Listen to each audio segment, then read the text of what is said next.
really happy to introduce James Rollins. We've just been talking, and I think it's so amazing. He's been working in the gravitational waves community for 18 years, like all his professional life, and he's going to tell you more about his research and the project and discoveries and how Python was involved. So please very welcome James Rollins.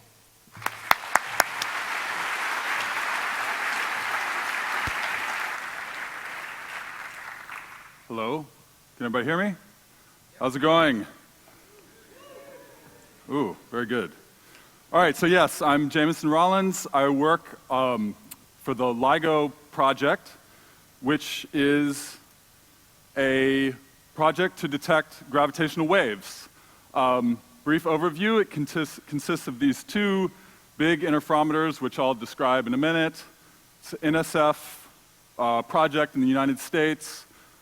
Although we have many international collaborators, 60 institutions, 1,000 individuals around the world. The two observatories are separated. One is in Washington State, and the other is Louisiana, 3,000 kilometers, 10 milliseconds. All right, so a little background about what are gravitational waves. So Einstein's general theory of relativity, which is one of the most successful physics theories in history, basically. It's been 100 years. This year is the anniversary, 100-year anniversary, and it's been basically unaltered since he gave birth to it. It's really incredible. And basically the idea is that the curvature, that gravity is curvature of space-time.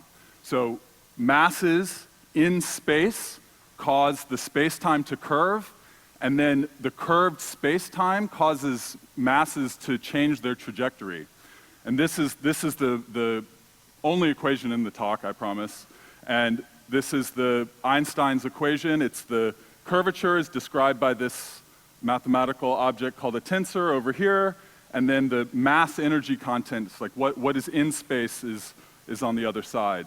And it's related by this very, very small factor, which indicates that space is very, very stiff. It's very hard to bend.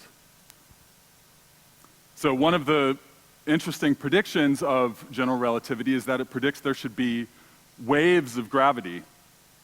And I like this animation because it looks kind of a little bit sexy.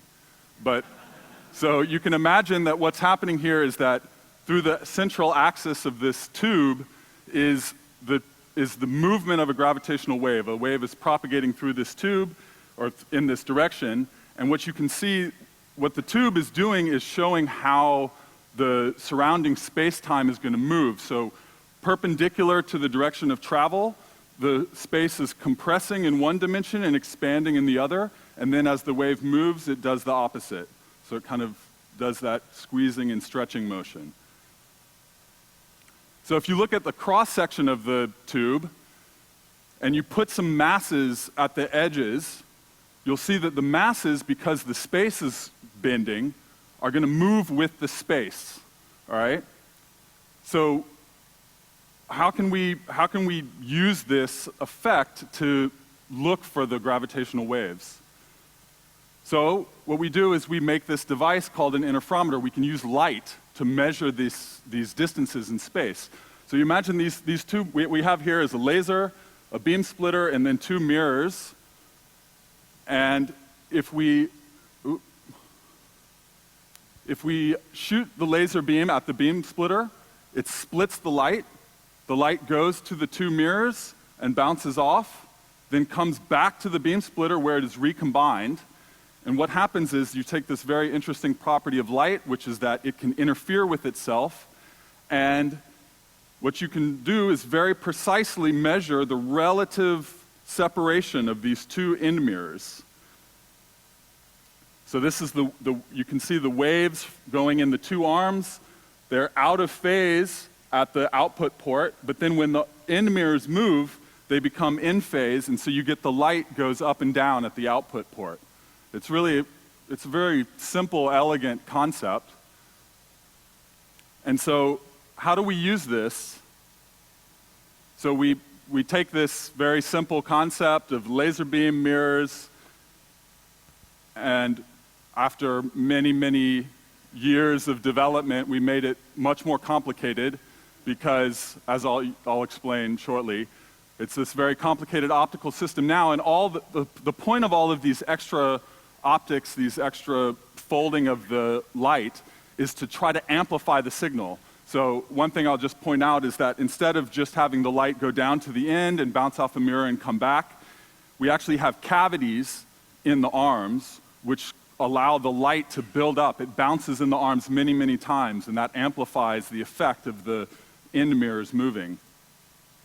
And so then eventually, after many decades of research, this idea, by the way, to detect gravitational waves with these Michelson interferometers came in the 60s. And so the physicists who kind of came up with this idea started to make very small experiments that were only a meter. Well, initially they tried to detect them with bars, but I won't go into the whole history. But then they started to make small interferometers, and then they kept getting bigger and bigger and bigger until we got to LIGO, where the length of these arms is 4 kilometers long. So this, from here all the way to the end here, is 4 kilometers. We have 2 detectors, like I said. One is in the desert in Washington, and the other is in the swamp in Louisiana.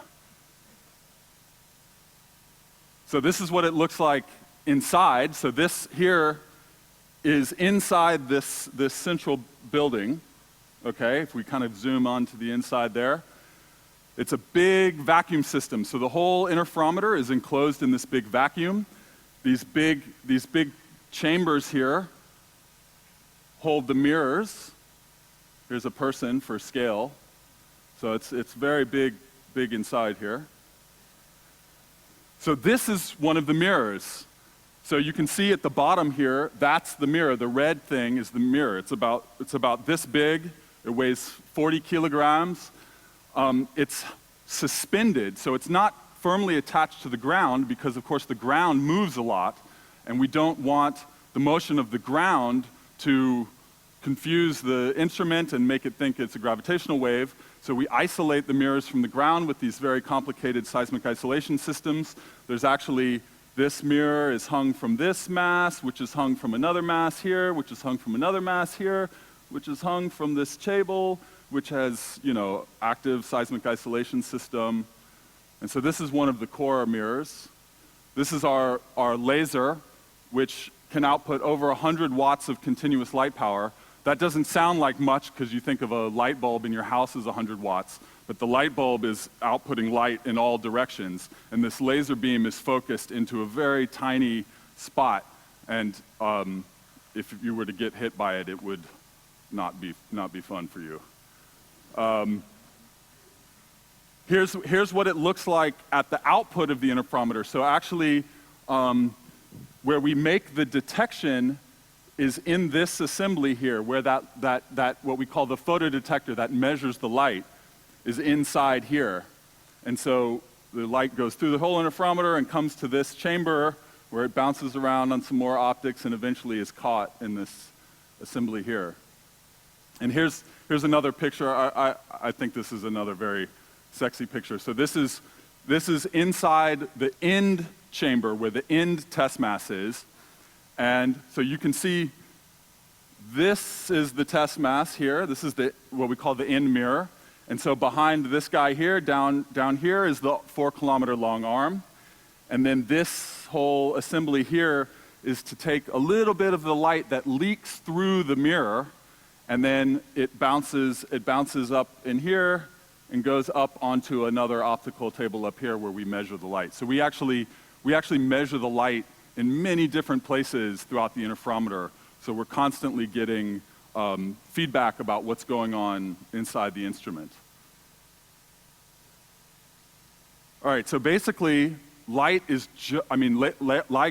is just a transducer of the space-time strain, of the movement of space-time, to an electrical signal. That's basically what it is. It's really very similar to a microphone in a lot of ways.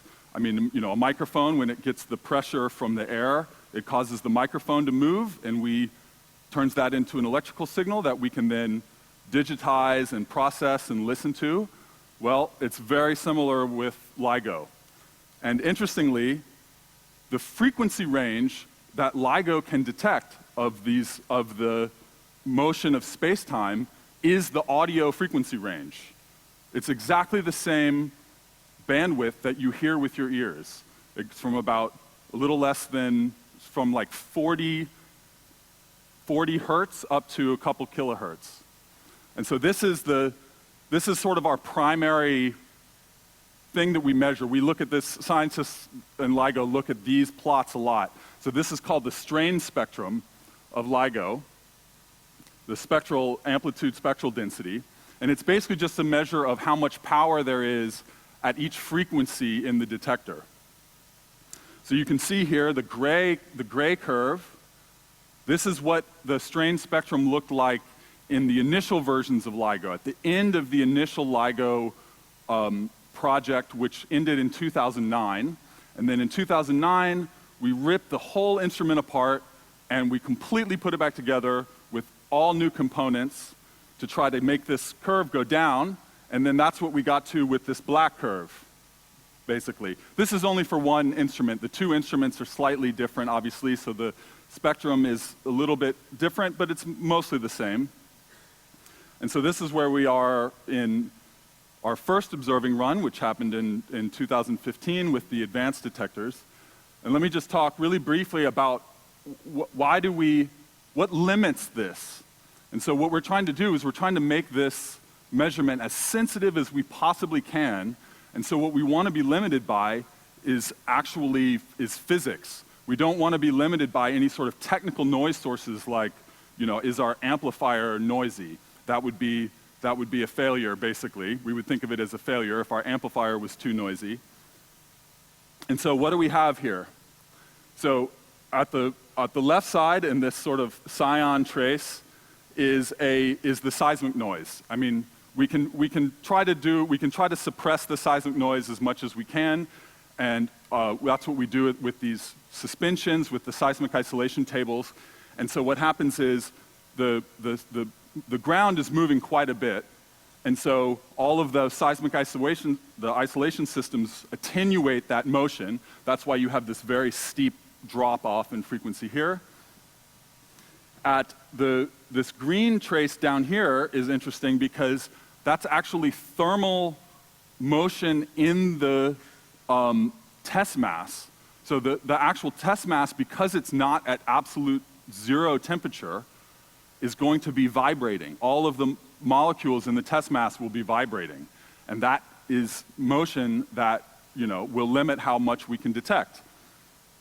And then the red curve is quantum mechanical noise on the light itself. So the light is not just a continuous wave, it's actually, a bunch of individual photons. That's a quantum mechanical, light is a quantum mechanical object. And so those photons, the fact that they're discrete little packets of energy has an effect on the noise. So we can't detect, we don't detect a continuous stream, it's like rain. And that rain, causes a noise. So where do we get at ultimately? So down at the bottom of this is our strain here, and over on the other side is what we call the displacement sensitivity in terms of meters. So at the bottom of this curve, we have 3 × 10 to the minus 20 meters. I'm letting everybody think about that number for a second. 3 × 10 to the minus 20 meters. That's an incredibly small number. And I've been working on LIGO for 18 years, and that number still blows my mind. So what does it mean? So here's an atom. This is an atom. It's 10 to the minus 10 meters. An atom, a hydrogen atom is 10 to the minus 10 meters. We go in, this is a proton. We zoomed up to the edge of a proton. That's 10 to the minus 18 meters. That's still bigger than that noise we're measuring. How is that possible?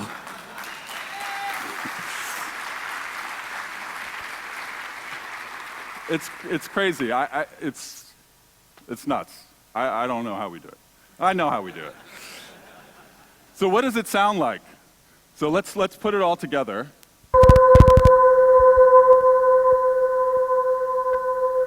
This is literally just the output of the detector plugged into a speaker. I'm not kidding. We listen to this in the control room. This is the data that we take, just plugged into a speaker. It's like so stupid simple. So all of you hear the high-pitched things? Those are all of these very narrow lines. Those lines are because the test masses are hung by these very small fibers that are actually made of glass. Because the test mass, they're made of the same material that the test mass is. And so those vibrate like a violin string, and so we call them violin modes. And so they have those all of those high-pitched harmonics. And then what we can do is we can filter this. So what we try to filter out the low frequency, well, we filter out all of these lines, and then that's what we're left with. So that's filtering out all of the things that we know are not gravitational waves. And we get this low sort of rumbling noise. All right, so that's what we detect. Meanwhile, 1.3 billion years ago, this happened. So this is a very cool simulation from this collaboration called SXS, which is Simulations of Extreme Spacetimes. And this is two black holes that are orbiting around each other. And what's behind is just a static picture of the Milky Way galaxy, just a star field in the background. And all this crazy stuff you're seeing is the space-time that's being curved and warped is bending the light, bending the light that's coming from behind it. That's called gravitational lensing. And so this is just a way, because the black holes are black, they're obviously in space where there's nothing to see, really, no light. So what they do is they put this picture behind it so you can see. I mean, we actually observe things like this in the universe today. We observe these gravitational lensing effects. This is obviously special because of the fact that we're seeing these black holes. So they orbit around each other. As they orbit around each other, they emit gravitational waves. So this is an animation, also from that same collaboration, of what the waves look like, or what a representation of the waves as they leave the system. So you've got the two black holes orbiting around each other. This red and yellow is the waves being emitted. And as they get closer, the waves get higher amplitude, the frequency gets bigger, until right at the very end, you get this big burst of waves. And then you're just left with one black hole at the end. So then, on September 14th, which is funny because on September 15th, we were going to start having a science run. We were going to start observing. But we were in a what we call an engineering run, where we were getting ready to observe. We were very close. Basically everything was completely ready, but we hadn't just, checked the box. And then this happened.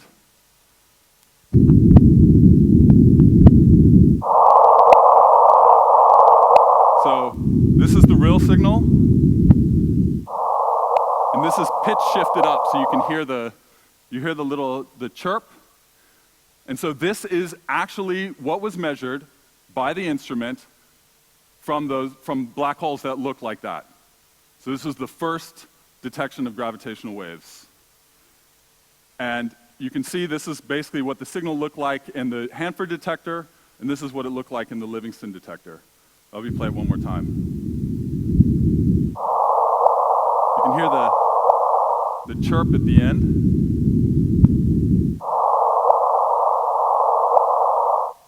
So that the higher pitched version is pitch shifted up, so you can hear the chirping more. But that's the chirp is the frequency getting higher as the two black holes get closer together, and then you can hear the amplitude get louder as well. And so this is the plot from our paper that we published. This was the first plot. And so you can see up there at the very top is just the waveform that we measured.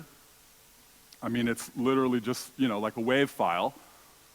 The next row is a numerical simulation. So we took what we measured, we tried to reconstruct what we think that the signal is based on what we know about, what we know about general relativity. We have lots of complicated algorithms to try to predict what the signal will look like, and we think that from what we measure, we say, okay, we think these are black holes of this mass, and they should, in pure form, without the noise of the detector, look like this, and so that's what's on the second row, and then we take the top row and we subtract the second row, and we get the third row. And you can see all that's left is just noise.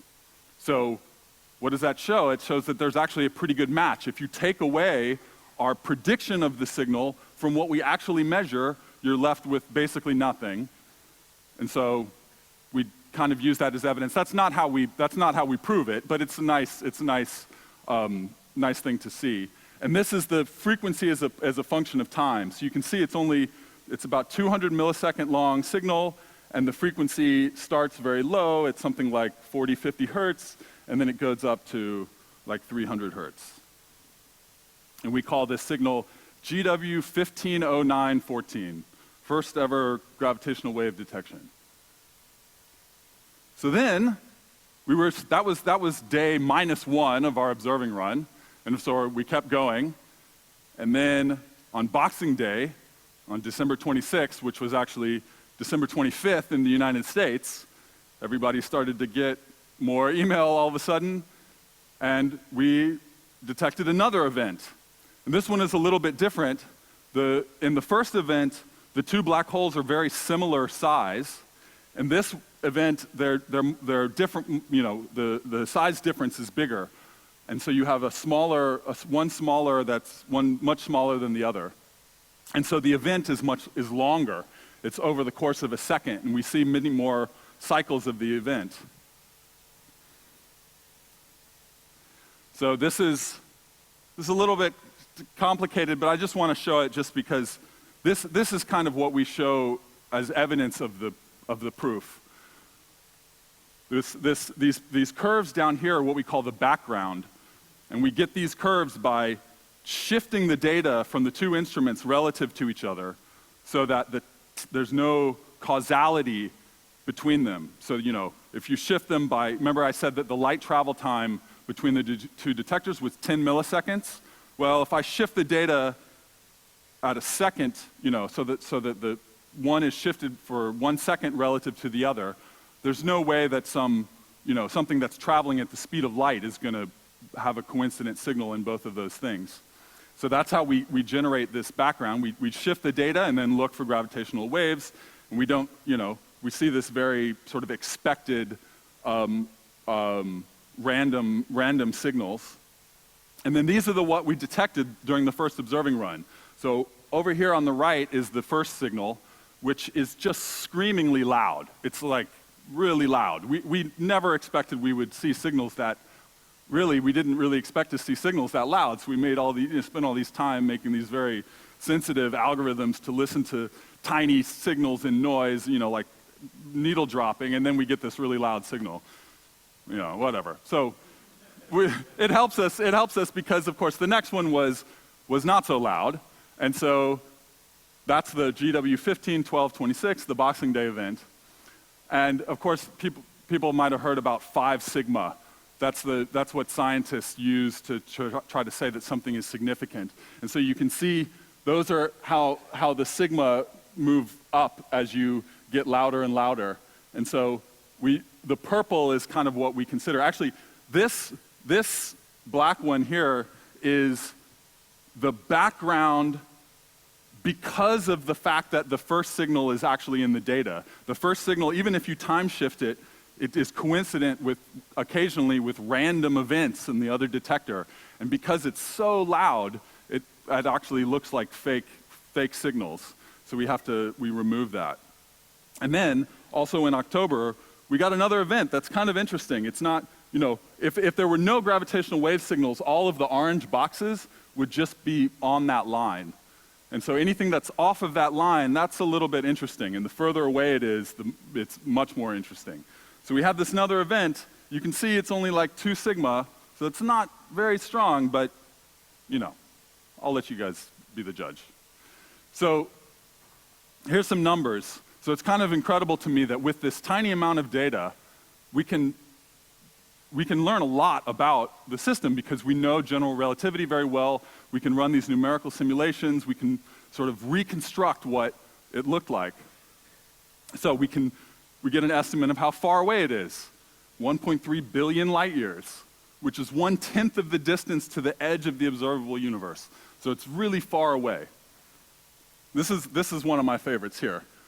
The big black hole was 36.2. That symbol there, M with the circle with the dot, is the mass of the sun. That's what we use frequently in astronomy to measure masses. It's called a solar mass.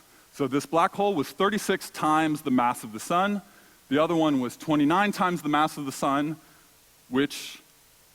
and the final black hole was 62 times the mass of the sun. Well, it doesn't take very fancy math to see that that doesn't add up, right?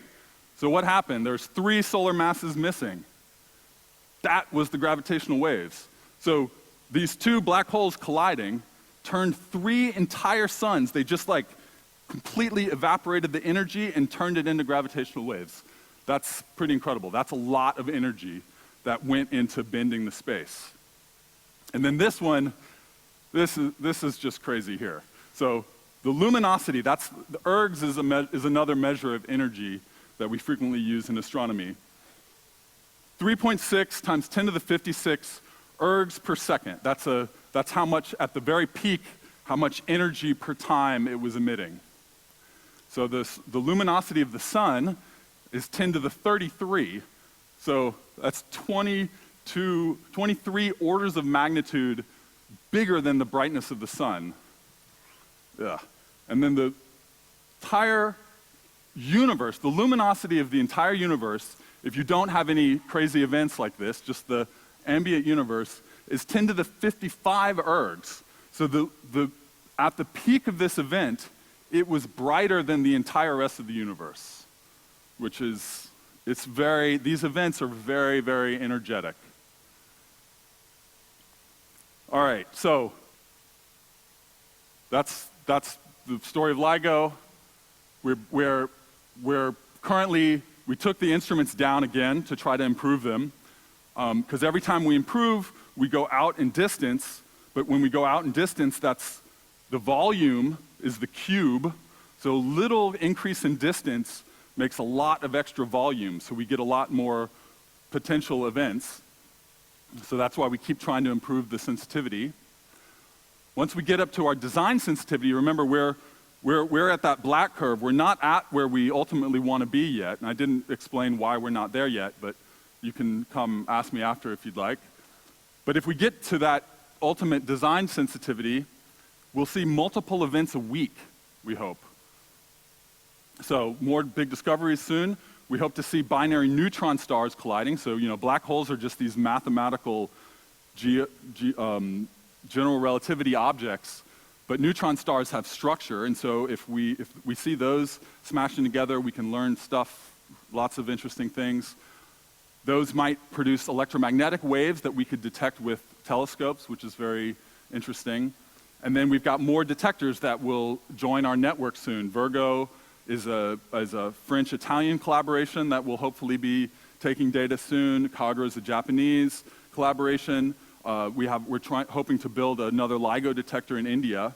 And then, of course, we're planning to make much bigger detectors with longer arms and space, all sorts of things like that. So, since this is a Python conference, I wanted to say a little bit how we use Python, which is basically everywhere. I mean, we love Python in science in general, I think, but particularly in the gravitational wave community. It used to be all MATLAB for various reasons, but Python is becoming much more popular now. So for data analysis, our flagship search, the the search that looks for, so compact binary coalescence. So compact means very, compact stars, black holes, neutron stars. Binary is obviously 2 stars, and coalescing is that process where they spin together and merge. So searches for those types of events, we use a pipeline called PyCBC. We have another pipeline that's based on GStreamer, which is actually really cool. I like that pipeline a lot. And we use Python in that search as well to construct the GStreamer pipelines. That's a streaming pipeline, so that one is actually used to detect events in real time as we take the data from the instrument. But this one is it's PyCBC, and we have this LIGO algorithm library, which is a C library, which has all of these algorithms for generating what the waveforms look like and doing the templating to look for those signals in the data. That's called PyLal. We also have a package called GWPy, which is, we use to retrieve data and do basic signal analysis and plotting. Of course, all of the plots you've seen, we're done with Matplotlib. I love Matplotlib. Who loves Matplotlib? All right, yay for Matplotlib. Simulations, we do lots of simulations, like the SXS collaboration that made those really cool animations. They use Python interface to ParaView. PyCat is an interface to this optical simulation thing that we use that simulates signals in the interferometer. Of course, like everybody else in the universe, we're trying to get into machine learning. We're a little bit behind the curve, but we're ramping up. Outreach, IPython Notebook. Has anybody here used IPython Notebook? That's really cool. We love IPython Notebook. It's awesome. And so we've been using that a lot, and it's been very useful in our outreach efforts. So I recommend people go to losc.ligo.org, LOSC, the LIGO Open Science Center, and we have live IPython notebooks where you can analyze the data yourself. It's the actual, basically you can get the actual data that we measure, which is just those, basically those wave files which you can listen to, and you can filter it, and you can extract the signal and plot it. It's very cool, all in the IPython notebooks. All right, the very last thing I want to talk about is the instrument control. So I'm more on the instrument side. I like to help build the interferometers. And so one of the things that I helped put together was our automation system. So we have this big optical experiment. It takes a lot of coordination to, control all of the mirrors and the seismic isolation systems to get to the place where the instrument is most sensitive to detect the gravitational waves. And so I'll talk about that in a second. I'll just mention the one notable deficiency in Python where MATLAB still beats Python is in control system analysis, but hopefully that will change in the future. Is that telling me something? All right, so automation. So there's this, I'll just talk about this really briefly, because I think it's a really cool usage of Python. And it's not because I made it, I swear. So it's called Guardian, and it's the automation system for LIGO. It's a distributed hierarchy of state machine automatons. That's my fancy description of it. So this is kind of a schematic, very, very, very cartoonish schematic of the instrument. So here's the interferometer, you got the laser, you've got the mirrors. Here you've got our analog digital interface, where these are just, digital to analog converters that convert the electrical signals coming out of the instrument into digital signals. Here we have this real-time control system, which I won't talk about, but which is really cool if anybody's interested in real-time signal analysis. And then up at the top is this automation system. So each one of these blue dots represents one of these little automatons that is automating part of the real-time system. So it's basically like flipping, it's looking at signals and flipping switches and turning virtual knobs and stuff like that. And so in each one of these little blue dots, we have a state machine that represents, the automation logic. Basically what happens is we say, oh, we want to go to one of those states up there, and then this thing looks at this graph and says, okay, I'm going to go this path to get over there. And so this is all programmed in Python. So we have these Python modules that describe the instrument commands in these, what we call state classes. And that's what this guard state is. So guard state is just a class that defines one of those bubbles in that graph over to the right. It has a couple of methods that get overloaded. So safe is the name of a new state. Damped is the name of a new state. It has two methods, a main and a run method. I won't get into the details of how those are executed, but basically they just have some commands in them. Flip this switch, set this gain to be something else, turn on these filters, stuff like that. Then we have edges, which is a list of tuples, which just represent connections between the ovals. So you can see these, they're basically all of these arrows in the graph over to the right. And so this edge would connect the safe state to the damped state. And so then that whole thing, those states and those edges, is this state, what we call the state graph.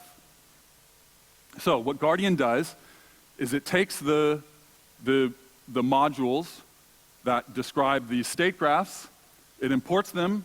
Because Python is so powerful and you can get into the import mechanism so easily, you can basically load the module, scan it for all of these guard state definitions, extract all the states, look for the edges definitions, put that all into the NetworkX module, which is a really sweet module for doing basically graph analysis, network analysis.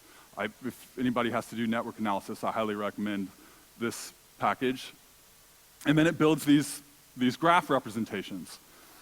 And so then what happens is that graph then gets loaded into the automaton process, and that becomes like the brain of the automaton. And you say, hey, Guardian, go to state damped. And then Guardian looks at the graph and says, okay, I'm down here, and I can just very easily figure out how to get to the state that I want to go to, and it just starts going, and it starts executing every state. Once it's done with one state, it goes along the edge to the next one until it gets to the final place. And I think that the architecture of this is kind of cool because what we use is the multiprocessing library, which is awesome. Python rocks, just let me say right now. The interfaces to this stuff is just so clean, it's so nice. So the main process uses the multiprocessing to spawn off a worker process, and that worker process is the thing that actually does the execution of the user code, that sends the commands. And you do it with the multiprocessing instead of the threading because that allows the daemon to have full control over the worker. If the worker is stuck or is blocking for some stupid reason because scientists aren't very good at writing computer code, then it can just terminate it and respawn it and start over again.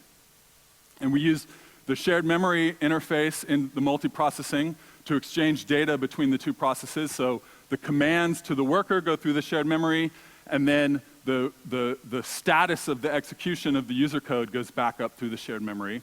The worker process can catch all of the user exceptions, report them back to the daemon. The daemon won't die. It'll just keep sitting there, and it'll report to the people in the control room, hey, somebody fucked up their code again, and makes an error message.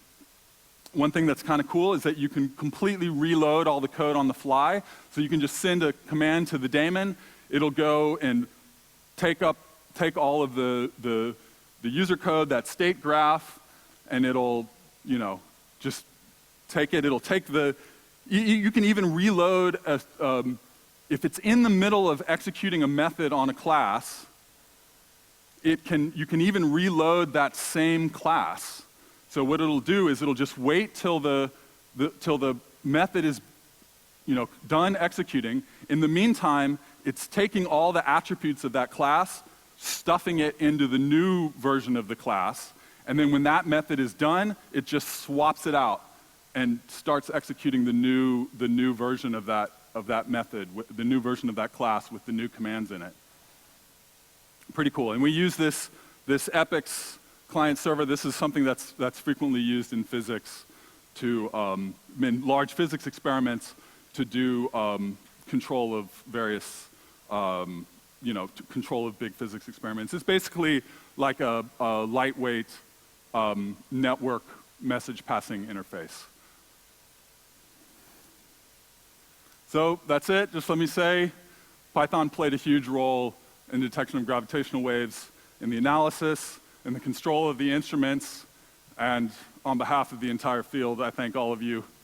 So thank you very much. Stay tuned for more exciting news from LIGO.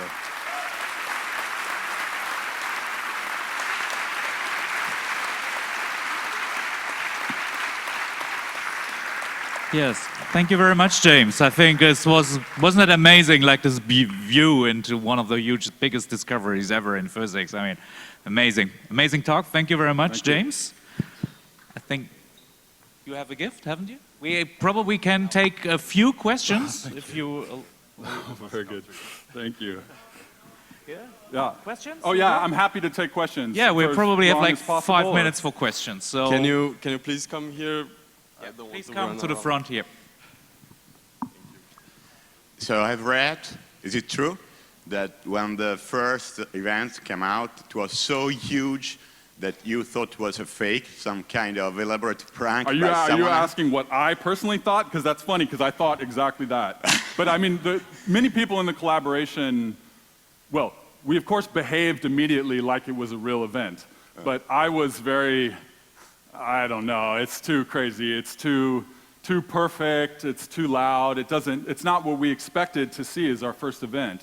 So it took some of us, it took me, like a month to be convinced that it was real. But, we did a lot of analysis. I mean, we made the detection in September and we did not announce until February. Yeah, exactly, there and were rumors. We weren't just like sitting with our thumbs up our asses that whole time. We were analyzing the crap out of the data, trying to figure out, is this real? Are we completely convinced that this is a real gravitational wave? And then when we were ready and we had a really nice paper, then we decided to announce. Be the most edited cheat ever somebody spent on a prank. Yeah, that would be a lot, yeah. It would, I mean, we thought a lot about that. Like, could it be malicious? Could somebody have, somebody who's trying to get tenure, snuck in? But it's too hard. I mean, this is this is not the reason we made 2 detectors, but we make 2 detectors far away so that it's really difficult for any sort of terrestrial signal to look the same in both detectors. Basically impossible. I have one question about the actual utility of those detections. Like, we know that you can now study some really radical events, but I've been reading about it, and it's like, okay, sorry. What are those signals? Are we capable of using those signals to see behind things that we cannot see actually? Like you can. Well, I mean, so certainly now that we've made the detections, so this is why I titled the talk "The Dawn of Gravitational Wave Astronomy," because the point is not just to make the one detection to prove that the gravitational waves exist. That's very cool. But what we want to do is we want to see them routinely. That's why we continue to work on the detectors. We continue to try to make them better. So if we can see these events regularly, we will start to learn about what produced the events. I mean, you saw how much we learned just from this one event, right? We learned what are the masses of the black holes, how far away they are. Just those things alone are very important information to astronomers because they tell us, the fact that we saw what appears to be 3 binary black hole mergers in our first observing run and not any neutron star mergers, which is something we thought we would see, that tells us a lot about what's going on in the universe. So astronomically speaking, there's a lot of information that we can get from each of these signals and from the ensemble of all of the signals that we detect. Hi, Python 2 or Python 3? Yeah, no, we're stuck. This is 2.7.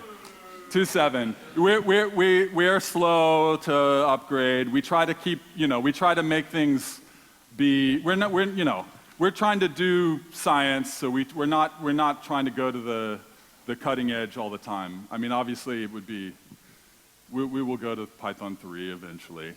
I would like to go, but our system administrators are more conservative than me. Do you have kind of a model or measure how likely it would be to have this big event? How often would it repeat this big event? How likely that you just detect this one? The next one would be probably in a year or 10 years or something? Well, so, I mean, we had 2.5 events in 4 months. But do you have any models that the universe has this size and there are probably so many black holes, there should be models. So many? Sure, we have models, and we had models, and but they had very big error bars because we don't know, we've never seen a gravitational wave, particularly for the black holes. The error bars for the black holes were, there could be thousands a year, or there could be 0. Okay. So they're like really huge error bars. We had no idea. And then we see 2.5 in 4 months, so that's very promising. We will definitely see more as we continue to observe. So the first detection was 1.3 billion light years away, yeah. 3 or 30 times the luminosity of the universe. Yeah. What was the minimum safe distance for that? That's a good question. I think that has been right. I don't have the answer to that off the top of my head, but I think that it's something like if you were within less than 1,000 kilometers from the event, you would actually feel the gravitational wave in your body. So, but remember, these gravitational waves are tiny. It's just like tiny fraction of a proton size that's moving the instrument. So it's obviously impossible for humans to feel that unless you get really close to the black hole. But then at that point, I don't think I would want to be there. I mean, it would be really cool, but it would be the last thing you see, probably.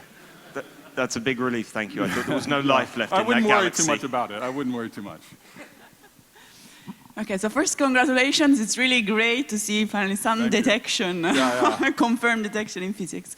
So my question is, how is the mass of the black holes model dependent? In a way, you have to assume, I guess, general relativity, you have to assume some black hole physics, you have to assume some merging of black holes. I mean, all things that we don't really know, that you kind of deduce all together through one observation. Yeah. So how can this change? What we deduce from the observation comes purely from general relativity. And black holes are actually very simple objects in some sense, because they're just purely mathematical, general relativity predicts that there would be these black holes if you have this very extreme curvature, and those, they don't have many properties. They have a mass, they could have a charge, they almost in the real universe would not have a charge, and they have a spin. They could be spinning, and these black holes were actually, we actually measured the spin of them as well. So there's really only these 3 parameters. I mean, there's the inclination of the spin relative to us. So we can use our knowledge of general relativity and these sort of simple black holes to make predictions of the signals, and then that is what when we look at the data, we sort of reverse engineer what the signal looks like to extract what the parameters are. Okay, so you don't have to assume also a model for the evolution of the universe, for example. No, we don't. We like to do a Bayesian analysis. So we have what we call priors, where we make some assumption about what the distribution is, but we like to keep those assumptions to be very broad, so we don't want to bias our search. And so we like to assume that, for the placement of the black holes in the universe, we just assume that they're basically isotropic, because we don't yet have any reason to believe that they should preferentially be at some point. But the second black hole, the Boxing Day event, was also at a very similar distance. basically 1.3 billion light years.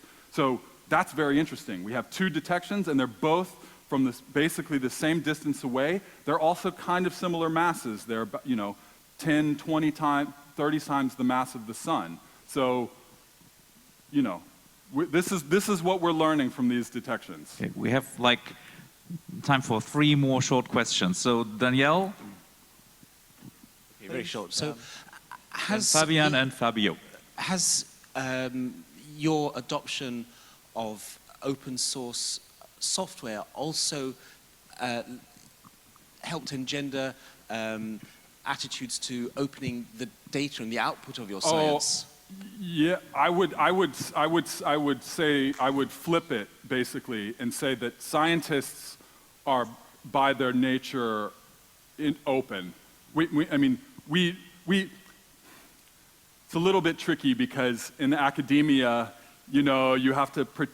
people get a little bit protective because they need their results so that they can get publications, so they can get tenure. But we also want to share, and so I think that we open source all of our software. It's not just that we use open source software, but all the software that we write is also open source. So all of the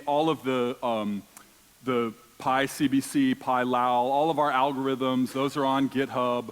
This automation platform, that's freely available. Other scientific collaborations can use them if they want. So we're firmly invested in open source. And obviously we get so much benefit out of it. That's one thing that sucks about MATLAB, right? It's proprietary. We have to pay thousands of dollars, many thousands of dollars a year for licenses. They change the APIs for apparently no reason, just because they think they should, or make people want to buy a new version. They make 2 releases a year, and you have to pay more. It's really annoying. It's really annoying to work with MATLAB, honestly. And so Python has just been huge because of the open source enables us to be more flexible. There was another. Okay. Very quickly, the things that you think are really missing, or the main pain points on the Python ecosystem, or specifically on the PyData, ecosystem that you could use and help. What can we do to improve? Oh. I don't know. Just keep doing what you're doing. Yeah. I don't have anything in particular. There are certainly, like I mentioned, the controls analysis stuff. There's lots of cool signal analysis stuff in SciPy. We would like, to see more expansion of the capabilities there. We do a lot of very high performance computing stuff. We have, big computer clusters where we do massively parallel analysis of the data. I don't know. That's one of the things that's so great about Python is whenever, I want to do something and I do a search, I can almost always find a quick, easy way to do it. So. Okay. So parallelism or. Yeah, the parallelism is a little bit, it's kind of specialized because we need to parallelize across computers in a cluster. So it's not the same, obviously there are packages that help do that. We use this platform called Condor. I don't know if people have heard about that, but it's a job scheduling system for running analysis jobs on computer clusters. Our cluster analysis is not terribly sophisticated. It's not like these big numerical simulations where you have to do a lot of sharing of memory between processes spread across many nodes. We basically just, give each computer node and each process running on each computer a little chunk of the data and say, you look for a gravitational wave here, you look for a gravitational wave here, and we just massively parallel. So it's pretty straightforward what we have to do. The reconstruction of the information about the event, that's more complicated, right? Because we have this one small stretch of data where we know that there's an event and we want to extract all the information from it. So we have to run a lot of models over it and do these integrals over all of these different tests. So that's a little bit trickier. Okay, last question. Okay, I have a question about the visualization of the event that you had there. It looked like in your model that there are two black holes which are rotating around each other about 30 times in 5 seconds. Is that something that actually happens? Those are slowed down, right? So it's actually faster than, those are slower than real time. Yeah, they're very fast. It's incredible. I mean, one of the plots I showed actually has, let me just go really quick, sorry, to show one thing. Ooh, I skipped it. Okay, look over here. This is the speed of the black hole, the velocity of the black hole over the speed of light. So at the very end, the black holes, I mean, these are macroscopic, I mean, they're big, they're 30 solar mass things, is moving at half the speed of light. I mean, it's nuts. I mean, what's going on in that region of space is, woo, that's crazy. Okay, woo. Thank you very much, James. Thank you. Thank you.